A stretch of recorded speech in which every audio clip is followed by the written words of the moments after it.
What's up, everybody? Welcome to a new season of Metric, the user experience podcast.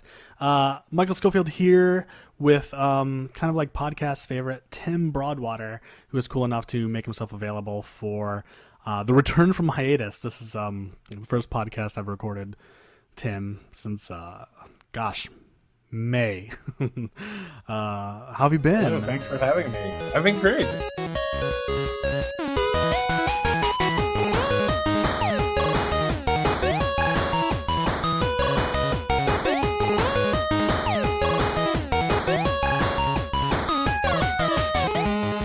I haven't done anything, I think, with you since the spring. So this is, it's rusty. Yeah. Like caveat to anyone who's tuning in, super rusty. I'm lucky that I even got my. It's been rough. Like I started a new job and then summer, and I always take the summers off, even though I never announce it.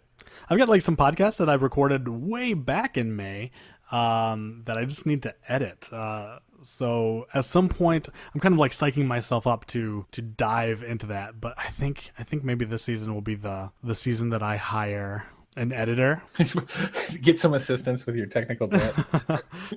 I'm telling you, with the ums and the you knows and the and the false starts, 30-minute podcast is like a 3-hour editing job just to Yeah. sound presentable. Yeah, there's it is technical debt creeps up on you. That is, that is a fact of life. Here's what happened. So at some point over since the last time we talked, there is a thread about the role of certification and degrees in user experience and service design underscore design positions. It got me thinking about you because you are, I think, the first person I met to have a Nielsen Norman Group user experience certification, but you may also be the only person I know who has that. Increasingly, I'm bumping into people who have or are pursuing, like degrees in service design.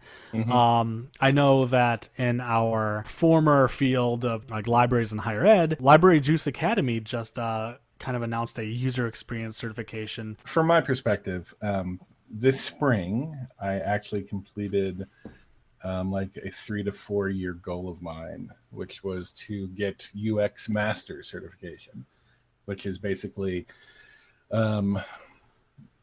so I have 3 specializations as well as the UX Master certification, which is 150 hours of grueling UX courses. And I say grueling because they all have exams and you get a 2 strikes you're out to get a certain percentile on the exams, and it's from, like as you said, the Nielsen Norman Group, which is I would say one of the oldest UX consultancies probably out there. I mean, Adaptive Path is fantastic, and Fuzzy Math, and there's the Baymart Institute and a lot of others, but NNG is kind of internationally known, I think, and has the most years behind them.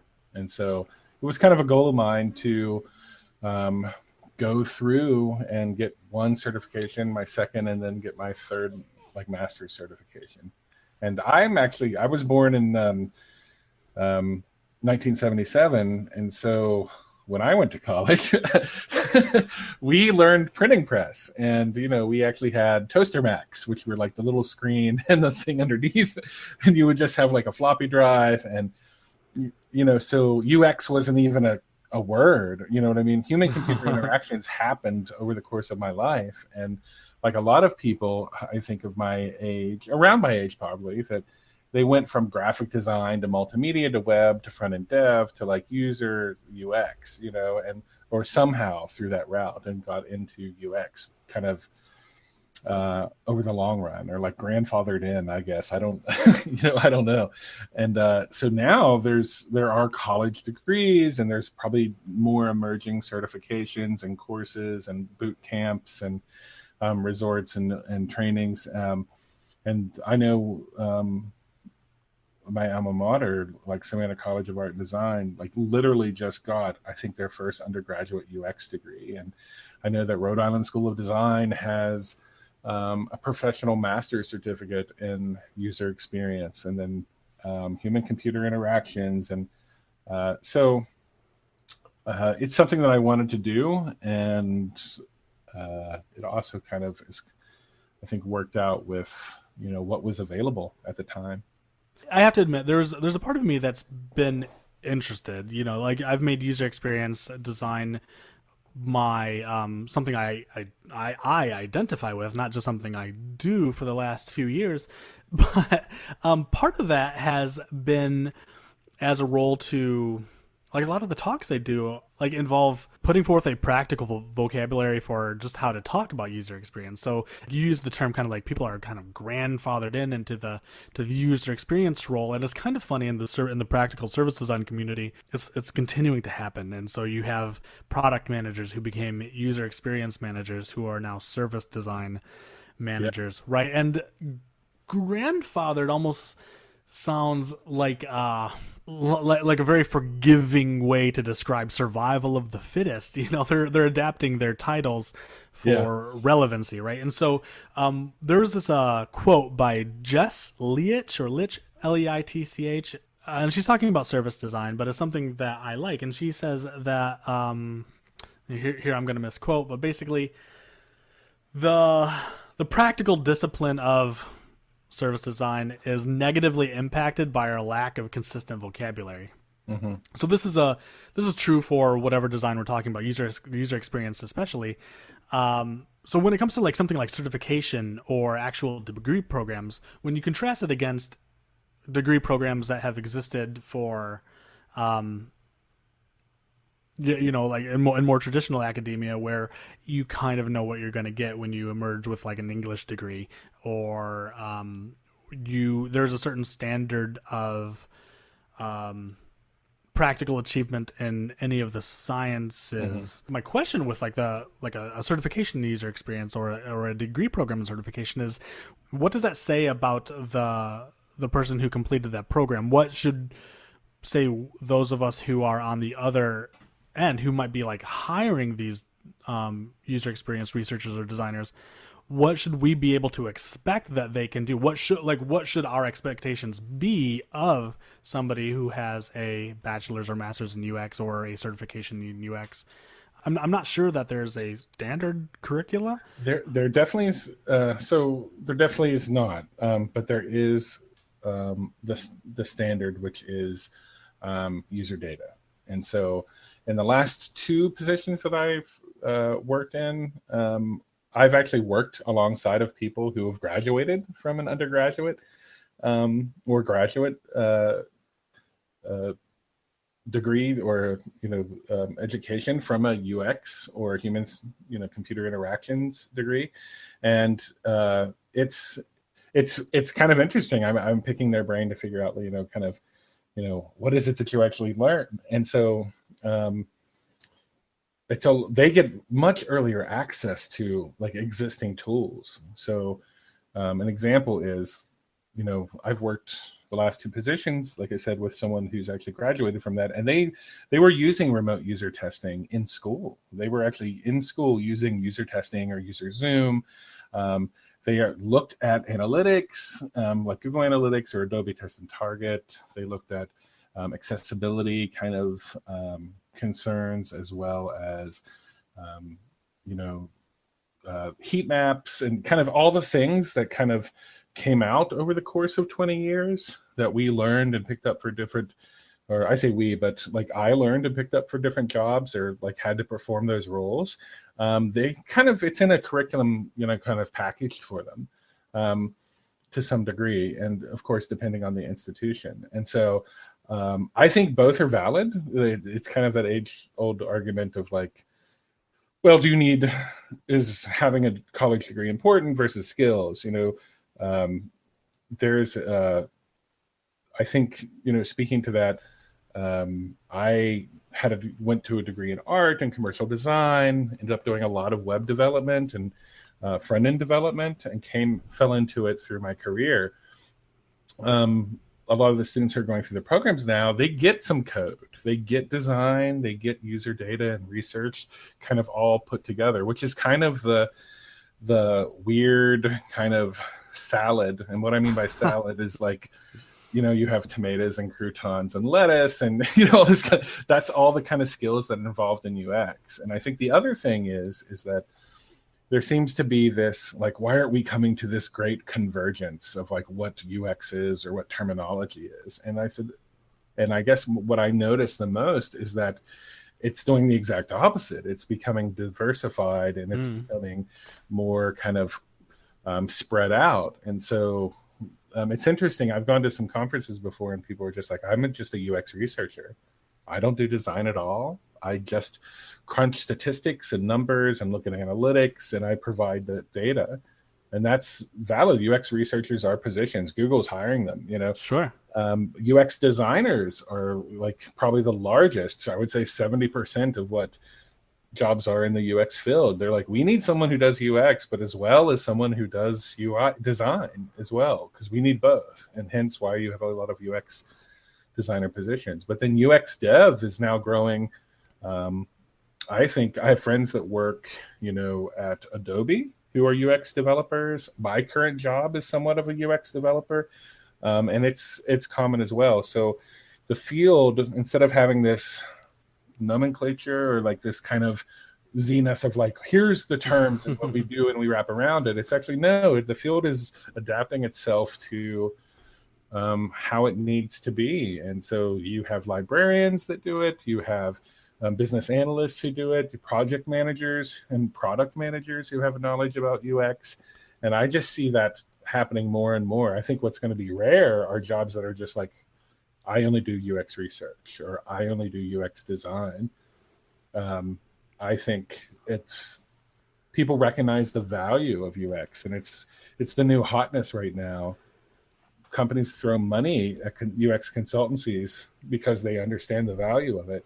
And so I think there is still probably to some degree maybe what you're talking about, which is like, well, what is the understanding what it is to every, like maybe to the business side, or what the understanding is to the general public. But I think for the companies that are doing it, it is diverse and it's different for every single kind of application of any job that I've seen. It's a slow drift to user experience being a core competency. Like, the point is that everybody is capable of seeing, especially now that there's better data about how good user experience in, name your field is good for that field. And so what that means for whether or not you're, into like the user experience of like healthcare or retail or something like that. Healthcare is probably the industry that needs UX the most right now.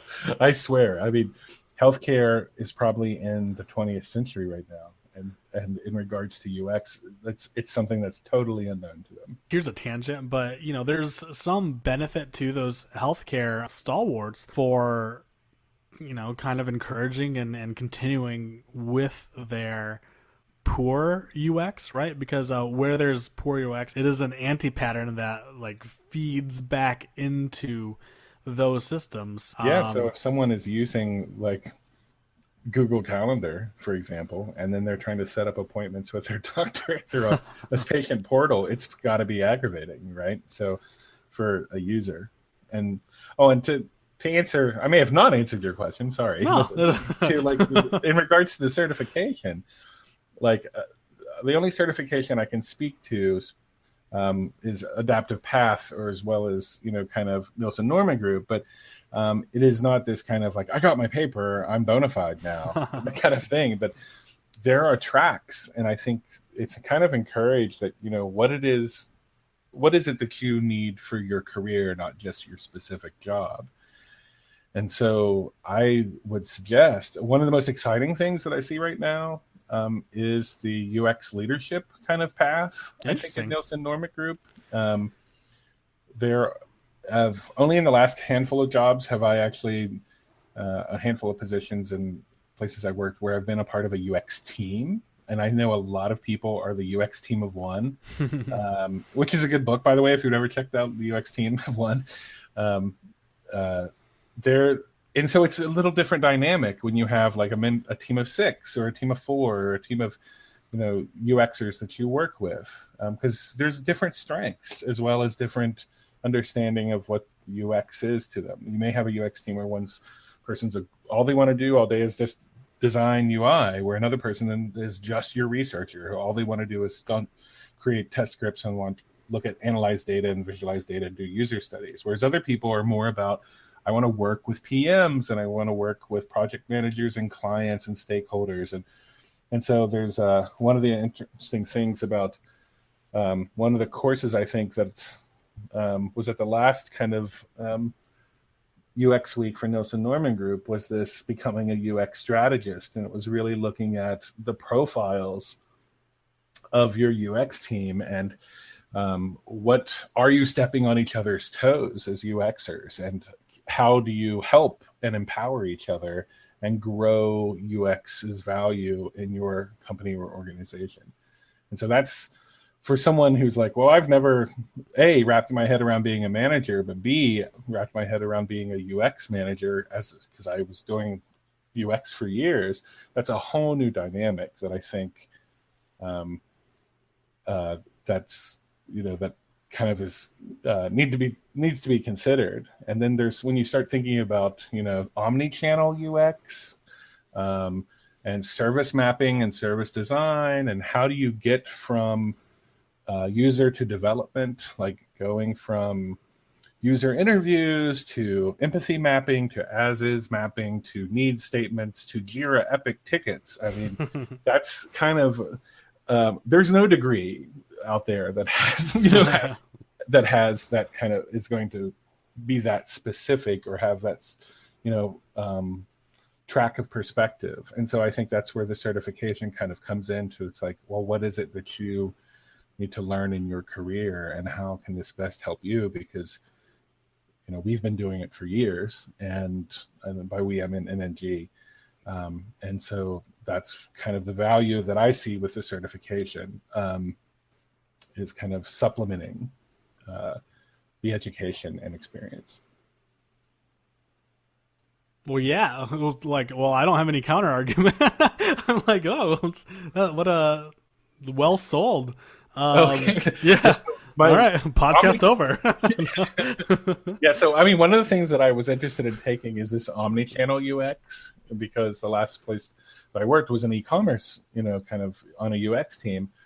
And it's like, well, if we're sending marketing emails and there's an in-store experience that we need to service map, and people can buy online and pick up in store, but then they can use the app, or they can just, use the website. And it's like we have social media, and you have all of these ways that the customer can interact with,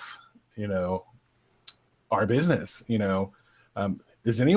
Do we have a chief experience officer who's who's over this, who's actually concerned with the experience, the omni-channel experience? Well, I think that's you're seeing a lot of CXOs now too, like chief experience officers. Sure. I see that kind of like business awareness creating a lot of like the new service design roles. So, yeah, service design maybe more so than like user experience design might just be like good vocabulary fit for these businesses that are trying to describe this omni-channel touch point, right? Yeah, the vocabulary is different from company to company, higher ed to nonprofit to corporate America, Fortune 500 to small business. What people refer to CX or UX in one place is totally different from another.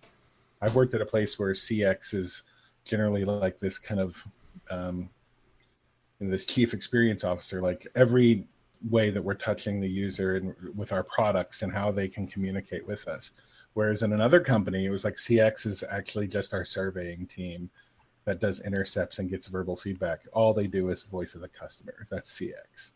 I've been in situations where you distinguish the CX, the customer experience, from the user experience, because in retail especially, the customer is always right, but the user isn't. So your choice of word here, sets a tone for the following process, which again is just descriptive of the complexity of. It's not getting simpler.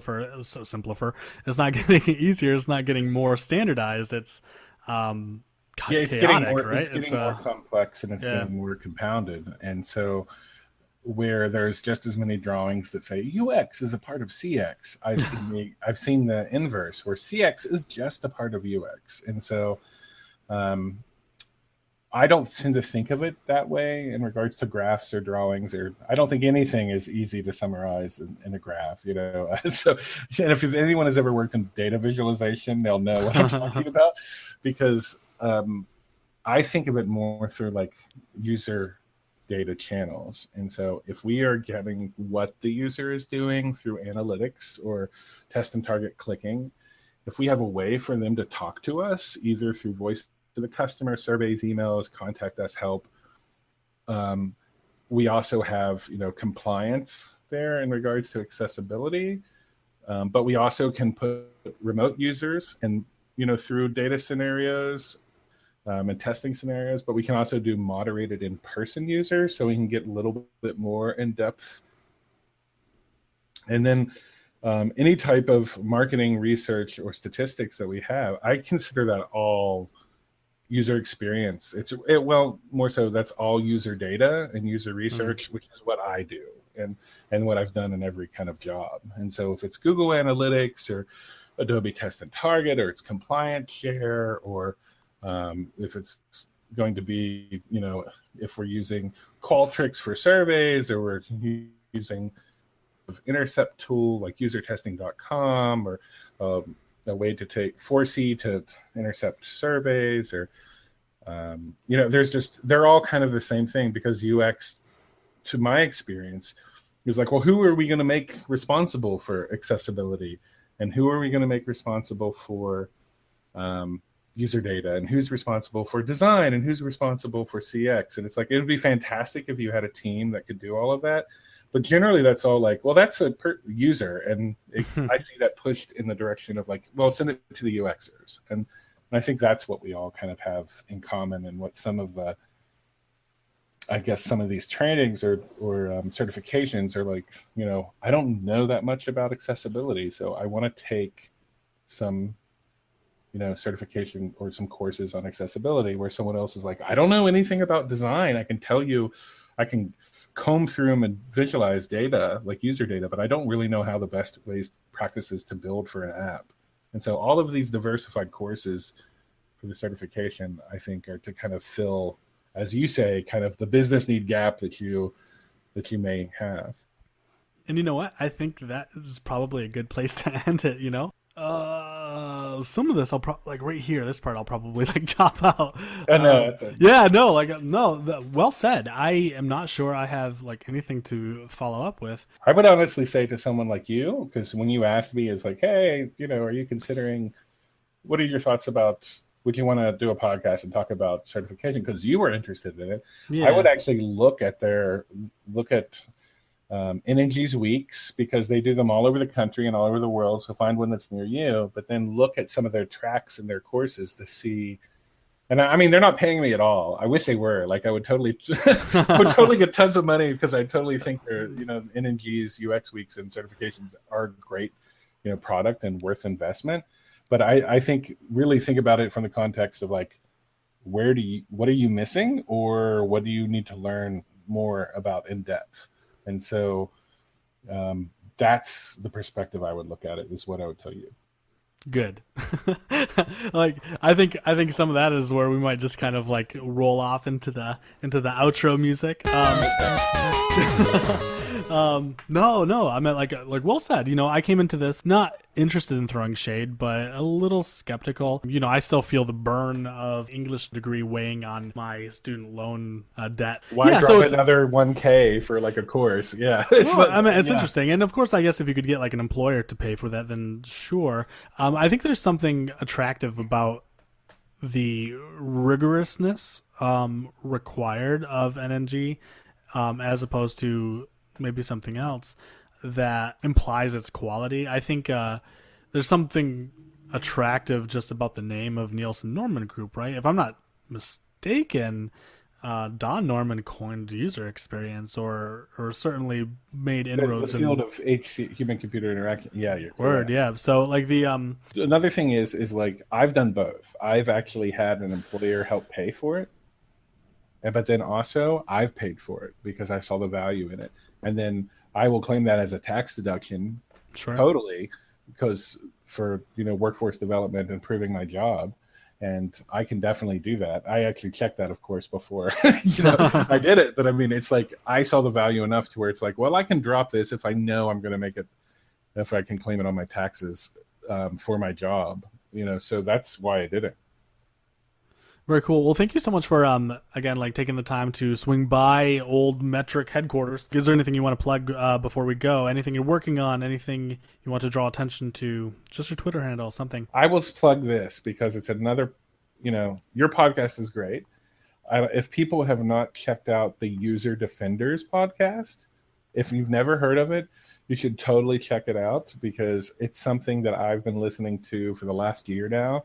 And what it is it's a podcast where it's very much like this. It's one person, but the guy interviews people from the UX industry that have all these different slants. So here's like a guy who does UX for emails in like the UK, or here's a woman who does UX engineering for another company, where here's a guy who does a UX design work. So it's called User Defenders Podcast.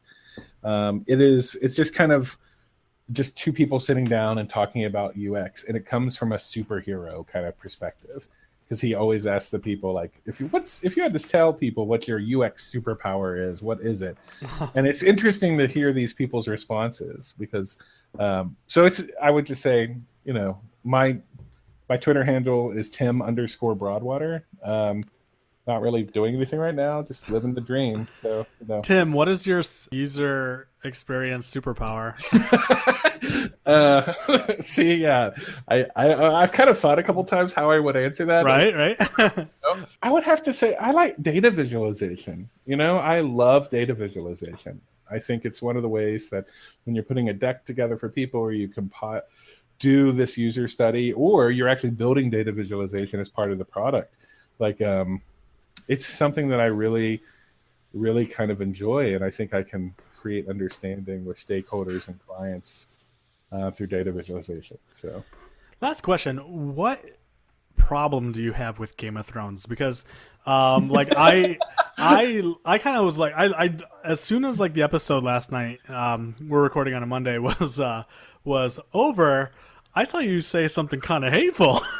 Yeah, so there's this ongoing conversation I have at work with our kind of UX team and developers about how much Deus Ex Machina is in Game of Thrones to make people happy. And so basically, like, it's like characters that you love, they're about to die. You're like, great, they've been killed 3 times, they should die, and they just bring them back. And you're like, come on, this is totally for ratings at this point. Come on, just that's kind of. So yeah, if you do follow me on Twitter, Tim_Broadwater, you're gonna get a lot of American Horror Story, Game of Thrones, Scream Queens kind of stuff. So. I love Scream Queens. I just finished. Well, this is relevant to user experience. I just finished American Horror Story Hotel. I know I'm a little bit behind. But there's a whole thing about that compares to like the Windows operating system. That every other one is great, but then the ones every odd one sucks. Oh no! It's just like everyone loves XP, but they hate Vista. But then they love 7, and they hate 8. And it's like everyone loves Murder House, but they hated Asylum. But then they loved Coven, but then they hated Freak Show. So I don't know. It's I don't. There's probably like a psychological bias for that. It's probably like every other thing you like or dislike. I don't know. All right, man. Well, have a good night. Thank you again for swinging by. Folks, that has been hopefully not the last episode this month of Metric User Experience Podcast. If this is something you dig, like, star, heart, favorite, leave a positive rating. I have 11 5-star ratings on iTunes. Like, it'd be sweet if I could get that to 12. Your support, folks, goes a long way. This is something that I do for fun. I get my friends on here. We just do it for fun. Yeah, I'm a little rusty. I'll have my outro out sometime next week, where I'll see you then.